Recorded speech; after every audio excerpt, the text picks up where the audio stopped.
જો મિત્રો, ઘણા વિડીયો બનાવવાનું મન થાય છે. લગ્નમાં આપણે વિડીયો બનાવીએ તો એક બેબીનું લગ્ન હતું અને એમણે કહ્યું હતું કે સાહેબ મારો વિડીયો બનાવજો. હું તૈયાર થયો એટલે મને વિડીયો બનાવી આપજો. તો એમનો વિડીયો બનાવી અને મૂક્યો. તો ભાઈ અત્યારે દુનિયા એટલી ખરાબ છે ને કે બધાની નજર ખરાબ જ હોય છે. કોક જ માણસની નજર સારી હોય છે કે આપણી દીકરી થાય, કે આપણી બેન થાય, કે આપણી ભાણી થાય એવું. તો મિત્રો બધાય સારા હોતા નથી. એટલે લેડીઝના વિડીયો લગભગ ના બનાવવા સારું, કારણ કે કોમેન્ટો ખરાબ આલે છે. પોતાની દીકરી થતી હોય, હવે એમના ઘેર પોતાની બહેન હશે, મા હશે, દીકરી હશે, તો એમને એટલો વિચાર નહીં આવતો હોય કે ભાઈ મારી બહેન હોય કે મારી દીકરી હોય તો હું આવી કોમેન્ટ કરું. ખરાબ કહેવાય.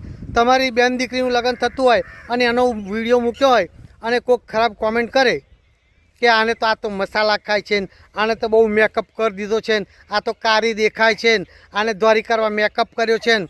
એટલે એ ભાઈ બધું તમારે શું જોવાની જરૂર? તમે તમારું જુઓ ને. તમે ધોરા હોય, કોઈક બિચારું ભગવાન કાળા જતા ને, કૃષ્ણ ભગવાન, કોઈ દિવસ એમણે મેકઅપ કર્યો નહીં. ભાઈ અત્યારે તો મેકઅપની ફેશન છે, સારું લાગવા માટે બધાય કરે. એટલે આપણે ખરાબ કોઈની નિંદા ના કરાય. તમે જોનારા મિત્રો આટલું જરા વિચારજો કે આપણે કોમેન્ટ ના કરવી હોય, કોઈને સારું કહેવું હોય ના કહીએ, પણ કોઈને ખરાબ તો ના કહીએ.